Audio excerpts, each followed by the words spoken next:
जी, मेरे माता जी, यहाँ के स्तंभ सभी कार्यकर्ता, डॉक्टर स्टीवन ग्लोबल हॉस्पिटल से इनके साथ आए, डॉक्टर ML चौबीसा,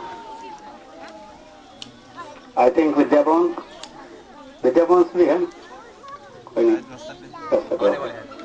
शिक्षक साथियाँ जो भी यहाँ का है, चिकित्सा के क्षेत्र में जो काम कर रही है सिस्टर यहाँ, और सबसे बड़ी खुशी की बात है सभी अभिभावक बंधु यहाँ हैं, आपका और प्यारे बच्चों का आज इस खुशी के महोत्सव पर, इस सत्संग पर सबका हार्दिक स्वागत और अभिनंदन। अभी एड ने 7 साल की छोटी सी जर्नी बताई। मुझे लगता है कि मुझे अभी मिले हैं एड और अक्षय। 7 साल में भी मैं एड को बता रहा था, 7 साल जैसे ऐसे लग रहा है 7 दिन में निकल गए। आज से 7 साल पहले शुरू किया था जब बहू जी यहाँ आए थे, इस संस्था के चेयरमैन हमारे गुरु जी यहाँ आए थे और 3 अध्यापकों से इस स्कूल की शुरुआत की, और 7 साल में जो प्रगति हासिल की है वो आश्चर्यजनक है। इस गांव का बड़ा सौभाग्य है। मैं थोड़ा सा आपको पीछे ले जाऊंगा 2007 से पहले, क्योंकि 2007 को कोई सपना तो नहीं आया था हम यहाँ उठ के अंदाज फले में आ जाए, इस बाकेल गांव में आ जाए या मांडवा में आ जाए। एक बहुत ही डायनेमिक कलेक्टर थे यहाँ, अभय कुमार सिंह, और काफी फेम है, आज भी वो राजस्थान में IAS ऑफिसर है। उन्होंने मुझे 2000 में कलेक्ट्री में बुलाया और अपनी जो संस्था RBKS राजस्थान बाल कल्याण समिति है वो काम कोटड़ाम कर रही थी, लेकिन इस इलाके में नहीं कर रही थी। तो मुझे उस समय 2000 में ये जिम्मेदारी दी कि शर्मा जी आप अपनी कुछ ब्रांचें शिक्षा की कोटड़ा में शुरू करो। आज चौबीसा जी को यहाँ देखकर मुझे याद आया कि 2000 आज से 14 साल पहले इसी अंदाज में, इसी गांव में और आसपास के 10-12 गांवों में एक सर्वे किया कि कितने बच्चे स्कूल जाते हैं, स्कूल नहीं जाते तो क्यों नहीं जाते हैं, क्या समस्याएं हैं, क्या सरकारी टीचर है कि नहीं है। तो एक प्रयास 2000 में किया तो लंबी लिस्ट निकल के आई थी। उस समय 1800 बच्चे ऐसे निकल के आए थे पूरे मांडवा से। आज भी वो डाटा है कि जो बच्चे यहाँ से 6 साल, 8 साल, 10 साल, 12 साल के बच्चे गुजरात मजदूरी पे जाते थे। मैं सही कह रहा हूँ ना? वो कपास की डोरी बांधने के लिए। तो हमने यहाँ पे गांव में कोदरमाल, अंदाज 10-12 गांवों में वो बाल श्रमिक स्कूल शुरू किए। उसमें एक गांव ये भी था जो ये पास में दंजी और बुलियाराम का घर में 50 बच्चों का एक स्कूल शुरू किया। और उस स्कूल के जरिए आज जो रिजल्ट्स है, उस समय जो किया था, कम से कम बच्चा 8वीं पास कर गया। बहुत से बच्चे मेरे पास फोन आते हैं। यहाँ पे भी एक लड़की है जो अभी नर्सिंग कर रही है, वो उस बाल श्रमिक स्कूल से पढ़कर नर्सिंग कर रही है। तो ऐसे टोटल अगर देखा जाए बहुत से बच्चे यहाँ से उस बाल श्रमिक स्कूल से आगे निकले। तो कोई न कोई इस बाकेल गांव के साथ ऐसा संयोग था, या तो ये कह सकते हैं कि पूर्व जन्मों का आपका और हमारा कोई संबंध था। 2006 में एडी और अक्षय अपने देश में आए और इनको मन में ये इच्छा थी कि अपने देश में आके, अक्षय मूलतः इसके जो अभिभावक थे, इनके माता पिता जो भी थे वो यहीं के थे, इनके मन में ये था कि अपने भारत देश में आके कुछ काम करें। बच्चे प्यार से सुनो। तो इनसे जब मेरी मुलाकात हुई, मैं भी लंदन में ही था तो उस समय 2006 में, और ये आए और ये मुलाकात हुई। तो उस समय इनको एक सपना लेके आए थे कि इस तरह का स्कूल हो जो अलग दिखे, और वो भी अपने राजस्थान बाल कल्याण समिति के संविधान में कहीं न कहीं निहित था। पैसा देने वाले विश्व में बहुत लोग हैं, लेकिन वो पैसा अपने यहाँ अनुकूल है कि नहीं, अपन उसका उपयोग कर सकते कि नहीं कर सकते, ये देखना जरूरी था। तो इनको उस समय जाडोल में, नला, गोदावड़ा, सूरजगढ़, पता नहीं कितने गांव इन दोनों को घुमाए। अपनी संस्था आज की तारीख में 650 गांवों में काम करती है। राजस्थान, मध्य प्रदेश, गुजरात में कई कॉलेज चला रही, कई स्कूल चला रही, कई काम हो रहे हैं। तो इनको मैंने भला 5-7 गांव दिखाए थे, यहाँ सूरजगढ़ में कर दो, गोदावड़ा में कर दो, नला में कर दो, जाडोल में कर दो, यहाँ कर दो। इन्होंने कहा नहीं, सब देखा और दिखाओ। ये क्या इंग्लैंड से है, इनको थोड़ी मालूम था बाकेल का है, नंदातपला का है। इन्होंने कहा और दिखाओ। फिर यहाँ लेके आए, यहाँ बाल श्रमिक स्कूल चलता था और ये जगह देखा इनको। तो निश्चित रूप से उस समय इन्होंने कहा नहीं, यही काम करेंगे। तो मतलब इंग्लैंड के दो लोग, संस्था राजस्थान बाल कल्याण समिति स्कूल चलाएगी और ये मन से यहाँ पे इन्वॉल्व होकर इस स्कूल को चलाने में सहयोग करेंगे। तो आप लोगों का, हमारा और इनका कोई न कोई पूर्व जन्मों का लेन देन है। नहीं तो अपने भारत में, राजस्थान में और जाडोल कोटला तहसील में हजारों लाखों गांव है कि एक ही स्कूल शुरू करना है और उसके लिए बाकेल गांव ही लेना और बाकेल गांव में ही करना। आप सभी सौभाग्यशाली है, इतने सौभाग्यशाली है कि राजस्थान में ऐसा स्कूल नहीं मिलेगा। पूरे राजस्थान में स्कूल मिलेगा जहां 1 लाख रुपए एक बच्चे की फीस ली जाती है, इंग्लिश बोलना सिखाया जाता है, बहुत अच्छे अच्छे डेकोरम होते हैं, ऐसी स्कूलें मिलेगी। लेकिन ऐसे ग्रामीण इलाके में गरीब परिवार के बच्चों के लिए इस तरह की स्कूल को शुरू होना बहुत बड़ा दिन था। वो 19 सितंबर 2007, जिसको मैं भूला नहीं हूं। यहाँ हवन हुआ था, यज्ञ हुआ था, खाना, सभी आप गांव के लोग आए थे, सबको याद होगा। और आज 7 साल के बाद इसका स्वरूप देख रहे, कैसी मंगरी थी ना। आज यहाँ पे कितने कमरे खड़े हैं, टोटल रूम कितने होंगे? 14 कमरे। जहाँ आके बैठे थे एक मंगरी पे 14 कमरे। और यहाँ कमरे भी इस तरह के कि आप अंदर घुस जाता था, आदमी देखता रहता है कि ये कैसे कमरे। इसका डिजाइन अलग, इसकी डिजाइन बनाने के लिए यूरोप से आया टेढ़ी, उस छत को लोग देखते रह जाते हैं। हर चीज यहाँ पे नहीं है, हर चीज को अलग तरीके से करने की कोशिश की। 2007 में इस स्कूल को शुरू कैसे करना, बहुत मीटिंगें अक्षय और एड और मेरे बीच हुई कि नहीं, हम बिना किताब से पढ़ाई करेंगे। वो प्रयास किया, एक हद तक सफल हुआ कि किताब से बाहर निकल के बच्चों में कुछ समझ आई कि बिना किताब से अपन योजना बनाकर कैसे पढ़ा सकते हैं। फिर धीरे धीरे अलग अलग, ऋषि वैली आज वर्ल्ड का जाना माना इंस्टीट्यूशन है, जहां यहाँ के टीचर भेजे गए, वहां के पाठ्यक्रम को यहाँ लाया गया, वो ट्रेनिंग दिया गया, उस पर पढ़ाई की। और आज इसको योजना और सरकार के पाठ्यक्रम को मिक्स करके सीसी पाठ्यक्रम भारत सरकार की बहुत बड़ा एक सपना है और यहाँ चालू किया। और उसके जो रिजल्ट्स आए हैं, हम अभी सरकार से कंपेयर नहीं कर रहे हैं, हम सरकार को कहना ही नहीं चाहते हैं कि हम क्या कर रहे हैं।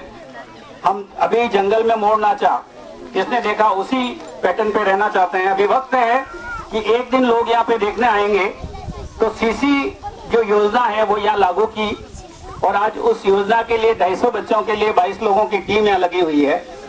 और इस योजना को बच्चों में लागू की, इसके रिजल्ट आने में 5 साल लगेंगे। 5 साल के बाद यहाँ के जो आप बैठे हुए बच्चे बिल्कुल अलग नजर आएंगे। इस पूरे कोटड़ा में ये अलग ही नजर आएंगे, इनकी समझ ही अलग होगी। आपने गांव के लोगों को पता नहीं होगा, लेकिन यहाँ कुछ बुद्धिजीवी लोग हैं। 3 इडियट फिल्म आपने देखी होगी। उस 3 इडियट फिल्म का जो मुख्य उद्देश्य था वही था कि व्यक्ति को प्रैक्टिकल बनाना, उसकी रुचि के अनुसार पढ़ाई देना, एक बने हुए ढांचे के अनुसार नहीं, उस बच्चे के अंदर क्या रुचि, उस रुचि के अनुसार पढ़ाई देना। इस उद्देश्य को लेके एक स्कूल की शुरुआत की गई। और 7 साल, मुझे लगता ही नहीं है कि इतना, आज मैं विचार कर रहा था कि मैं आज 7 साल, मैं हर बार आते ही रहता हूँ, लेकिन 7 साल गए ये पता ही नहीं चला। और दूसरी सबसे बड़ी खुशी कि मैं इस मौके पे doctor Steven global hospital plus Brahma Kumari ईश्वरीय विश्वविद्यालय को बहुत धन्यवाद दूंगा। मैं आल्सो उनके साथ एसोसिएट हूँ ग्लोबल लेवल पे, क्योंकि one part is I am working on global issues. I have one international organization and many functions in UK and abroad. So मैं इस मौके पे ग्लोबल हॉस्पिटल को विशेष धन्यवाद दूंगा। अभी मेरे पास जो डाटा है कि 2012 से 13-14, मतलब आपने 2.5 साल में यहाँ के 2000 मरीजों को निःशुल्क इलाज किया। जो मतलब कि ये जो अचीवमेंट है, मतलब कि ये डाटा जो मेंटेन किया यहाँ के स्टाफ ने, जो आज के इस प्राइवेट सेक्टर में, गवर्नमेंट सेक्टर में तो खैर गवर्नमेंट के पास अपने को जाना पड़ता है, ये आबू रोड से यहाँ आकर 2000 लोगों को जिसकी भी बीमारी थी, चाहे वो क्रिटिकल बीमारी थी, सामान्य बीमारी थी, मलेरिया था, जैसा भी रोग था, 2000 लोगों का 2 साल में आपने इलाज करके इस क्षेत्र का बहुत बड़ा योगदान दिया है। मैं आपको ग्लोबल हॉस्पिटल को बहुत बहुत धन्यवाद देता हूं और ग्लोबल हॉस्पिटल से ये रिक्वेस्ट करता हूं मैं कि आपका कार्य क्षेत्र और बढ़ा जाए। आप महीने में 2 बार आते हैं, यहाँ 18-20 गांव हैं इस मांडवा के क्षेत्र में, हर जगह आप जैसे लोगों की जरूरत है, तो और आपकी सेवाओं को बढ़ाएं। मेरी और अक्षय की और एडी की आपस में हम बहुत लड़ते हैं, खूब लड़ते हैं, ऐसे ऐसे लड़ते थे, पूछो मत क्यों लड़ते थे कि ये इंग्लैंड के थे और मैं यहाँ का था, फर्क ये था। तो दोनों चीज को मिलाने में आपस में झगड़े होते थे, लेकिन आखिर धीरे धीरे यहाँ प्रिंसिपल लगाया, मैं एडी और अक्षय को प्रिंसिपल, प्रोसेस मैनेजर और विष्णु कोऑर्डिनेटर, ये 3 पोस्टों को क्रिएट 2013 में क्रिएट किया।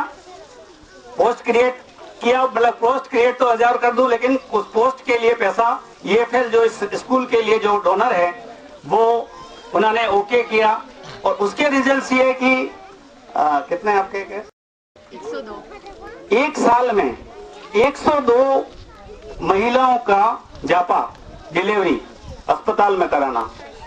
अगर तुलना की जाए तो एक पंचायत में एक एरिया से 102, मैं सही हूं, संभव नहीं होगा, मिल सकता और किसी एक छोटे गांव में 102 एक साल में, आपका भी सहयोग होगा उसमें। लेकिन 102 महिलाओं को इंस्टीट्यूशनल डिलीवरी, मतलब सरकारी अस्पताल में ले जाके उसको विधिवत जापा करा के सरकार से जो मिलने वाली सुविधाएं हैं वो आप लोगों को दिलाई।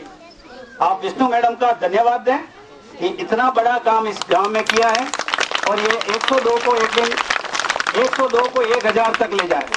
102 से कुछ नहीं होगा, इस क्षेत्र में जितनी महिलाएं जापा में है सबका सरकार में ही जापा होना चाहिए ताकि सरकारी सुविधा मिले। दूसरा, यहाँ पे SAG का निर्माण, हेल्थ का ये काम चल ही रहा है और जो हेल्थ पे यहाँ की ANM चुरू है ना, जो ये चुरू की यहाँ आके मांडवा गांव में रह के आप लोगों को और मैं इसको विष्णु मैडम को जो सहयोग दे रही है, इस अवसर पर मैं चाहूंगा इनको भी आप ताली से धन्यवाद दें। और शुरू से मेरा बहुत पुराना नाता है, मेरे यहाँ हर टाइम आप आओगे झाड़ोल में BED कॉलेज में 10-20 लड़कियां चुरू की मिलेगी। जो आपकी आवाज में सुन रहा था अभी, तो चुरू की जो लेजा है वो अलग ही है, BED कॉलेज में चुरू से ही आती है ज्यादा लड़कियां। तो ANM को भी धन्यवाद। विद्या भवन के लोग यहाँ नहीं है जो आपके यहाँ के टीचर्स को ट्रेंड करते हैं, उनको भी इस अवसर पर धन्यवाद। जो आज के इस मेहमान के रूप में, इस अतिथि के रूप में अपने यहाँ पधारे हैं, उनको बहुत बहुत धन्यवाद। और विशेष धन्यवाद मैं दूंगा इस अवसर पर एड और अक्षय को, विशेष धन्यवाद क्यों दूंगा, इसलिए दूंगा एड और अक्षय को विशेष धन्यवाद कि मेरे इस संस्था में राजस्थान बाल कल्याण समिति, जो अपने बीच बाबूजी बैठे हुए हैं, बहुत ही बुजुर्ग हैं, इन्होंने 1981 में 35 साल पहले इस संस्था की शुरुआत की। एक स्कूल से आज कितने स्कूल, कितने कॉलेज, कितने ही काम पूरे राजस्थान में हो रहे हैं। लेकिन इन दोनों को, एड अक्षय को धन्यवाद इसलिए देना है कि इस संस्था को पैसे देने वाली एजेंसियां एक नहीं, अब तक अगर काउंट की जाए 50 से ज्यादा है जो कंटिन्यू डोनेशन देती है। लेकिन ये ऐसे डोनर हैं, पैसा देकर मुझे इसको इम्प्लीमेंट करने में, इसको संचालन करने में, इंग्लैंड से 8000 किलोमीटर दूर से आके यहाँ महीना, 2 महीना, 3 महीना रहना और कोई भी काम करेगा तनख्वाह लेगा बिना कुछ लिए। इस स्कूल में डोनर एजेंसी का क्या काम है मालूम है? जो पैसा देने वाली संस्था, जो RBKS में क्या काम है, पैसा दिया, साल में 2 बार आके काम देख लिया, बहुत अच्छा काम है। लेकिन ये दोनों व्यक्ति ऐसे हैं कि जो पैसा तो दे ही रहे हैं, लेकिन अपना खुद का जो भौतिक सहयोग है, खुद यहाँ रहकर मुझे, आपको, इस गांव को और RBKS पूरी को जो सहयोग करते हैं, ये इनका रोल नहीं है, जबकि यहाँ कर रहे हैं। ये इम्प्लीमेंट में इतना सहयोग देते हैं, इसको चलाने में। मैं और आप गांव के सभी लोग, एड अक्षय को धन्यवाद दो कि ये इतनी मेहनत आप लोगों के लिए कर रहे हैं, मेरे लिए नहीं और किसी गांव के लिए नहीं। तो मैं पुनः एक बार, जो सपना है कि आने वाले 7 साल, 7 चले गए, 7 साल जो आने वाले हैं एड, वो शायद इस हुनरगर को नाम को पूरा राजस्थान जानेगा। नेक्स्ट 7 ईयर अपने लिए बहुत बड़ा टाइम है, क्योंकि एजुकेशन, शिक्षा एक ऐसा क्षेत्र है, उसके रिजल्ट्स आने में बहुत लंबा टाइम लगता है। कोई डॉक्टर होता है बीमार को तो 3 दिन में ठीक कर लेता है, लेकिन शिक्षा एक ऐसी चीज है जिसका रिजल्ट देखने में 10-12 साल लगते हैं। तो आने वाले 7 साल में हुनरगर को पूरा राजस्थान जानेगा। इसके लिए मैं अपेक्षा करता हूं, क्या लगे हुए जो 22 शिक्षक हैं, जो भी मैनेजर, प्रिंसिपल, सब लोग और आप सब बच्चे और गांव के अभिभावक सब मिलकर सहयोग करोगे तो सारी सरकार यहाँ देखने आएगी कि कोई ऐसा स्कूल है। ये हुनरगर क्या चीज है, हुनरगर नाम देखकर भी आदमी एक बार देखेगा, उसको देख के आवे। और अब यहाँ पे 14 कमरे बने, आने वाले 7 साल में और 14 कमरे बनेंगे, और ये भी 6ठी तक है, ये 12वीं तक जाएगा। आप लोगों के सहयोग की जरूरत है, दिल से मेहनत करें और इन बच्चों के भविष्य को जिस तरह का पाठ्यक्रम बनाना है उसमें इनको सफल बनाएं। धन्यवाद एक बार सभी को।